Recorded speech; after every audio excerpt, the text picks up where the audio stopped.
శ్రీకాళహస్తిలో ప్రతి సంవత్సరం కార్తీక మాసంలో స్వర్ణముఖి నదీ హారతులు గత కొన్ని సంవత్సరాల నుంచి జరుగుతున్నాయి.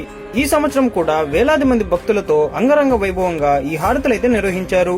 ఇక్కడికి రాలేకపోయాం అనుకున్న వాళ్ళు ఈ వీడియోని లాస్ట్ వరకు అయితే చూడండి.